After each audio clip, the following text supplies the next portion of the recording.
रुकिए एक पल। आज रात जब घर शांत हो जाए, जब बाहर का शोर थम जाए, तब एक सवाल खुद से पूछिए। दुनिया में 8 अरब लोग हैं, हर गली में अजनबी चेहरे हैं, हर शहर में अनगिनत जिंदगियां हैं। फिर भी आपकी जिंदगी में वही एक इंसान क्यों आया? उसी से मुलाकात क्यों हुई? उसी से प्यार क्यों हुआ? और उसी के साथ आपने 7 फेरे क्यों लिए? क्या ये महज एक संयोग था या कोई पुरानी कहानी थी जो दोबारा शुरू हो रही थी? जब आप शादी के मंडप में बैठे थे, हाथ में हाथ था, आंखों में सपने थे, तब शायद आपने सोचा हो कि ये मेरी पसंद है, मेरा फैसला है। लेकिन अगर मैं आपसे कहूँ कि जिसे आप अपनी मर्जी समझ रहे थे, वो असल में एक लिखी हुई पटकथा थी जो आपके जन्म से भी पहले लिखी जा चुकी थी। गरुड़ पुराण और हमारे प्राचीन कर्मशास्त्र कुछ ऐसा ही कहते हैं। वे कहते हैं कि विवाह कोई इत्तेफाक नहीं है, ये 2 आत्माओं का रोमांटिक मिलन नहीं है, ये 2 पुराने हिसाब किताबों का टकराव है, 2 अधूरे सौदों का पूरा होना है। आज हम उस सच्चाई की तरफ चलेंगे जो शायद आपको थोड़ी बेचैन करे, लेकिन जो आपके बहुत काम आएगी। आज हम जानेंगे कि आपका जीवन साथी सच में आपका जीवन साथी है या पिछले जन्म का कोई लेनदार है जो अपना कर्जा वसूलने आया है। ये वीडियो उन लोगों के लिए है जो अपनी शादी में खुश हैं, और खास तौर पर उनके लिए जो घुटन में जी रहे हैं, जो रात को तकिए में मुंह छिपाकर रोते हैं और सोचते हैं मैंने क्या किया था जो मेरे साथ ये हो रहा है। सबसे पहले उस झूठ को तोड़ते हैं जिसे हम पसंद कहते हैं। आज के जमाने में हमारे पास डेटिंग एप्स हैं, मैट्रिमोनियल वेबसाइट्स हैं। हम तस्वीरें देखते हैं, प्रोफाइल पढ़ते हैं और सोचते हैं कि हम खुद फैसला ले रहे हैं। लेकिन अध्यात्म कहता है ये सब सिर्फ एक नाटक है। पर्दा उठने से पहले ही ये तय हो चुका होता है कि कौन किसके साथ मंच पर खड़ा होगा। गरुड़ पुराण के प्रेत खंड में एक बड़ा रहस्य छिपा है। जब एक जीवात्मा मृत्यु के बाद यमलोक की यात्रा पूरी करके दोबारा धरती पर आती है, तो जन्म की छठी रात को विधाता उसके माथे पर कुछ रेखाएं लिख देते हैं। इसे ललाट रेखा कहते हैं, और इन रेखाओं में 3 चीजें अटल होती हैं जिन्हें बदला नहीं जा सकता। पहली, आपकी मृत्यु का समय, दूसरी, आपके माता पिता, और तीसरी, आपका जीवन साथी। जब आप अभी माँ के गर्भ में महज एक छोटी सी जीव कोशिका थे, तब भी ये लिखा जा चुका था कि आप किसके साथ जीवन बिताएंगे। लेकिन ये लिखता कौन है? क्या ईश्वर ऊपर बैठकर लॉटरी निकालते हैं? नहीं, ईश्वर बहुत न्यायप्रिय है, वे पक्षपात नहीं करते। ये जोड़ा ईश्वर नहीं बनाता, ये जोड़ा बनाता है आपका खुद का ऋणानुबंध। ये शब्द ध्यान से समझिए। ऋण यानी कर्ज, अनुबंध यानी बंधन, यानी वो पुराना हिसाब जो कई जन्मों से अधूरा पड़ा है। जरा एक पल के लिए आंखें बंद करके सोचिए। पिछले किसी जन्म में आपका किसी के साथ कोई गहरा लेन देन था। शायद आपने उसे धोखा दिया था, शायद उसका पैसा हड़प लिया था, शायद उसकी भावनाओं से खेला था, या हो सकता है उसने आपकी बहुत सेवा की, बहुत प्यार दिया और आपने उसे कुछ नहीं लौटाया। जब आप मरे, शरीर यहीं राख बन गया, लेकिन वो इमोशनल अकाउंट, वो अधूरा लेन देन, वो आत्मा के साथ चिपक कर रह गया। प्रकृति का नियम है, हर कर्ज चुकाना पड़ता है।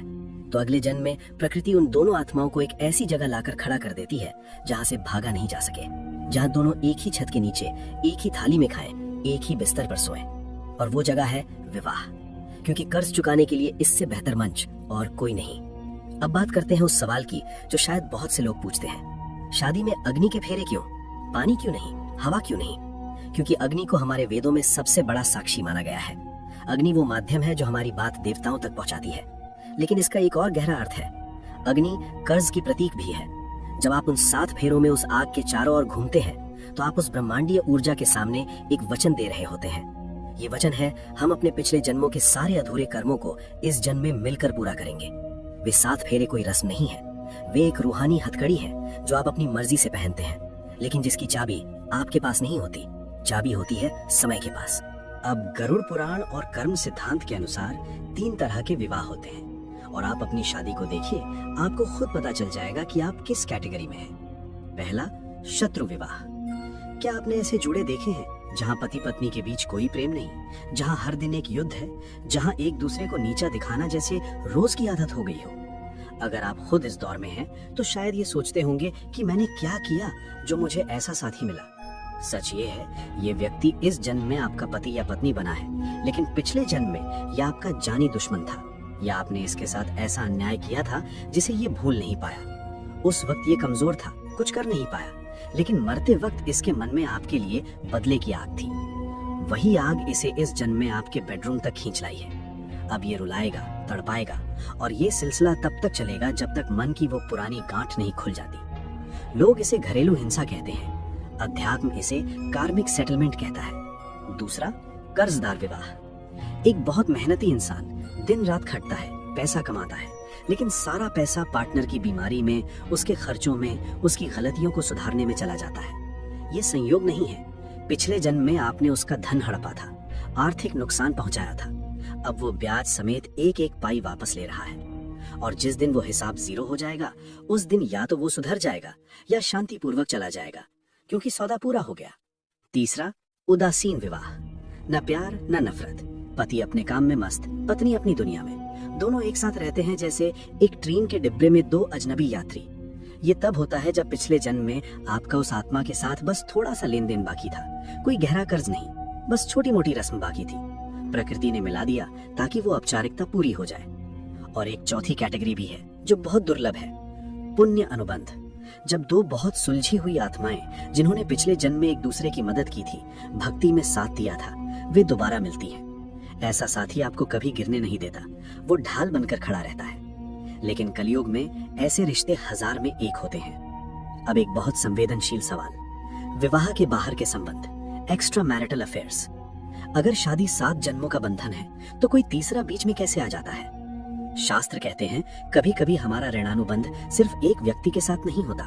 पिछले जन्म में आपका किसी और के साथ भी गहरा भावनात्मक जुड़ाव था जो अधूरा टूट गया था। वो आत्मा भी अपना हिस्सा मांगने के लिए भटक रही है। इस जन्म में शादी तो किसी और से हो गई, लेकिन जब वो पुरानी आत्मा दोबारा जीवन में दस्तक देती है, आप खुद को रोक नहीं पाते। ये जो तीव्र खिंचाव होता है, ये प्रेम नहीं है, ये उस अधूरे कर्ज की पुकार है। और गरुड़ पुराण कहता है ये एक परीक्षा है। प्रकृति उस पुरानी आत्मा से आपको मिलवाएगी जरूर, लेकिन आपके पास विवेक है, धर्म है। अगर आप उस आकर्षण में बह गए और अपने जीवन साथी को धोखा दिया, तो आप एक और नया और जटिल कर्म बुन लेते हैं, एक सुलझे हुए धागे को और बुरी तरह उलझा देते हैं। और जो लोग सोच रहे हैं मेरी शादी क्यों नहीं हो रही, क्या मुझ पर कोई श्राप है? नहीं, गरुड़ पुराण कहता है जिन आत्माओं का कोई भारी कर्म कर्जा बाकी नहीं होता, प्रकृति उन्हें शादी के बंधन में नहीं बांधती। शादी न होना कभी कभी दुर्भाग्य नहीं होता, ये उस आत्मा की आजादी होती है जिसे अब किसी एक के साथ नहीं, पूरी मानवता के साथ जीना है। लेकिन हम सामाजिक दबाव में इतने दुखी होते हैं कि जबरदस्ती उस पिंजरे में घुसने की कोशिश करते हैं जिससे ईश्वर हमें बचाना चाहता था। अब आप पूछेंगे, अगर सब कुछ पहले से तय है तो मेरे हाथ में क्या है? क्या मैं बस चुपचाप पिटता रहूं? नहीं, गरुड़ पुराण आपको लाचार नहीं बनाना चाहता, वो आपको समझदार बनाना चाहता है। जब आपको पता चलता है कि सामने वाला इंसान बुरा नहीं है, बल्कि वो उस पुराने कर्ज को वसूली कर रहा है जो आपका ही बनाया हुआ है, तो नजरिया बदल जाता है।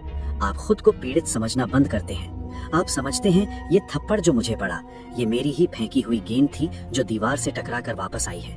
और तलाक भी, क्या वो समाधान है? कर्म का कानून कहता है अगर आप पाठ सीखे बिना क्लास छोड़ दें तो परीक्षा माफ नहीं होती, वो कर्ज आगे कैरी फॉरवर्ड हो जाता है। आप दूसरी शादी करेंगे, नया चेहरा मिलेगा, लेकिन वही पैटर्न मिलेगा। आपने देखा होगा कुछ लोग 2-3 शादियां करते हैं, लेकिन हर बार वही धोखा, वही दर्द, क्योंकि चेहरा बदला, कर्म नहीं बदला। जब तक क्लास पास नहीं होगी, स्कूल बदलने से क्या फायदा? अब बात करते हैं तलाक के उस दर्द की जो शरीर के किसी भी घाव से गहरा क्यों होता है। विज्ञान कहता है डोपामाइन और ऑक्सीटोसिन हार्मोन्स की कमी। आध्यात्म कहता है विवाह के समय 2 लोगों के सूक्ष्म शरीर आपस में जुड़ जाते हैं, उनकी ऊर्जा की नाड़ियां एक हो जाती हैं। जब अलगाव होता है तो वो ऐसा है जैसे 2 जुड़ी हुई चीजों को जबरदस्ती फाड़ा जाए। वो जो दर्द होता है वो आत्मा का घाव है, जिसे भरने में कभी कभी पूरा जीवन लग जाता है। तो इस कार्मिक चक्र को तोड़ने का तरीका क्या है? हमारे ऋषियों ने एक बहुत गुप्त लेकिन शक्तिशाली उपाय बताया है, वो है साक्षी भाव और क्षमा। सुनने में साधारण लगता है, लेकिन ये सबसे मुश्किल काम है। उस पति को माफ करना जिसने जीवन बर्बाद कर दिया, उस पत्नी को दुआ देना जिसने समाज में जलील कर दिया। हमारा अहंकार तुरंत कहता है नहीं, मैं बदला लूंगा। लेकिन याद रखिए, बदला लेने का मतलब है एक और नई चेन शुरू करना, एक और नया जन्म, एक और नया दर्द। अगर आप वाकई इस बंधन से मुक्त होना चाहते हैं तो डोर काटनी होगी।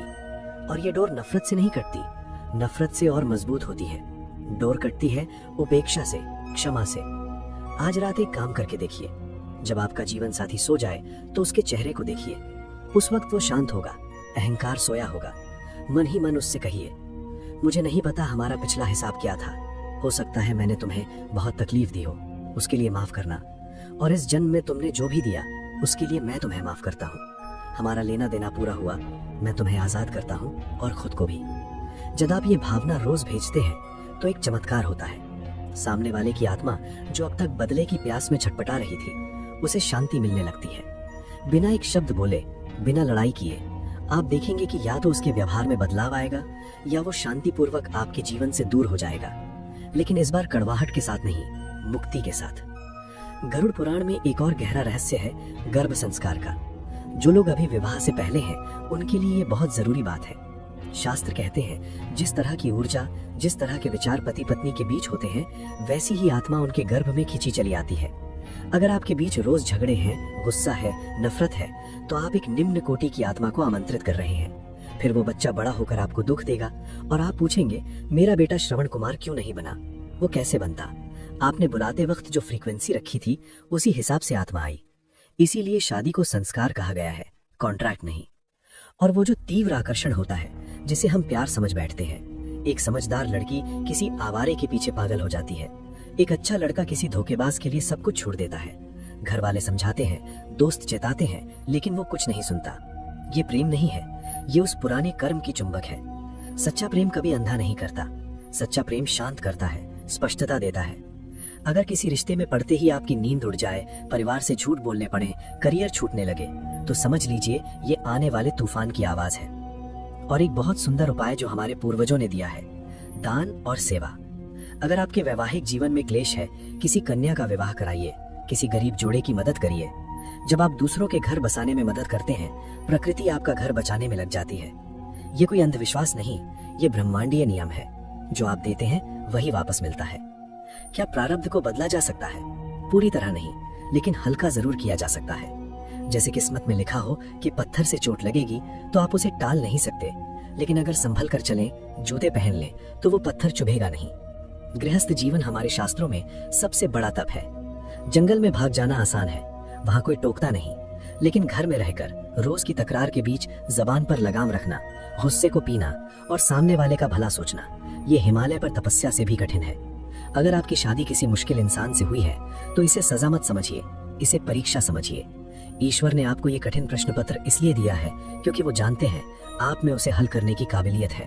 जो अभी विवाह करने वाले हैं, उनसे एक बात, सिर्फ चेहरा देखकर, बैंक बैलेंस देखकर फैसला मत लीजिए। ये देखिए, क्या उस इंसान के साथ आप शांत महसूस करते हैं? क्या उसकी मौजूदगी आपको बेहतर इंसान बनाती है? और ईश्वर से एक प्रार्थना जरूर करिए, हे प्रभु, मेरे जीवन में उसी इंसान को भेजना जो मेरी आत्मा की यात्रा में साथी बने, पैरों की बेड़ी नहीं। आखिर में यही समझना जरूरी है, कोई भी रिश्ता हमेशा के लिए नहीं होता। हम सब मुसाफिर हैं, एक सराय में मिले हैं, कुछ वक्त साथ रहेंगे, फिर अपनी अपनी यात्रा पर निकल जाएंगे। आपका जीवन साथी चाहे वो जैसा भी हो, वो आपके अपने कर्मों का आईना है। अगर आईने में चेहरा गंदा दिख रहा है, तो आईना तोड़ने से कुछ नहीं होगा, अपना चेहरा साफ करना होगा। सेवा करिए, दान करिए, नाम जप करिए। जब पुण्य बढ़ते हैं तो बुरे कर्मों की आग अपने आप धीमी पड़ने लगती है। याद रखिए, सुहाग रात सिर्फ शरीर का मिलन नहीं है। प्राचीन काल में ये एक संस्कार की शुरुआत थी। उस रात जो विचार, जो ऊर्जा आप दोनों के मन में होती है, वही आपके आने वाले कल को लिखती है। शादी कोई परियों की कहानी नहीं है, ये आग का दरिया है जिसमें डूब कर जाना है। लेकिन जो इस आग में अपने प्रेम और धैर्य को बचा कर ले जाता है, वही असली सोना बनकर निकलता है। अगर आज की इस बात ने आपके मन को छुआ हो, तो निराश मत होइए, खुश होइए, क्योंकि अब आप अंधेरे में नहीं हैं। अब आप जानते हैं कि ये सब क्यों हो रहा है, और जब कारण पता हो तो रास्ता खुद मिल जाता है। तो आज रात अपने सारे गिले शिकवे एक किनारे रखिए। अपने पार्टनर को, चाहे वो पास हो या दूर, जिंदा हो या जा चुका हो, मन ही मन माफ कर दीजिए। जिस पिंजरे में आपने उसे कैद किया है, उसमें आप भी कैद हैं। उसे आजाद करिए और खुद भी आजाद हो जाइए। कमेंट में बताइए, क्या आप मानते हैं कि जोड़े ऊपर से बनते हैं या हमारे कर्म बनाते हैं? और अगर ये बात आपके किसी दोस्त या रिश्तेदार के काम आ सकती है, तो उन तक जरूर पहुंचाइए। शायद ये नजरिया किसी टूटती हुई उम्मीद को थोड़ा सहारा दे दे। जीवन बहुत सुंदर है जब इसे कर्मों के चश्मे से देखा जाए। शिकायतें खत्म हो जाती हैं, सिर्फ स्वीकार भाव रह जाता है, और जहाँ स्वीकार है वहीं ईश्वर है। अगले वीडियो में फिर मिलेंगे एक और ऐसे ही गहरे रहस्य के साथ। तब तक अपना ख्याल रखिए, अपने रिश्तों का ख्याल रखिए। नारायण नारायण।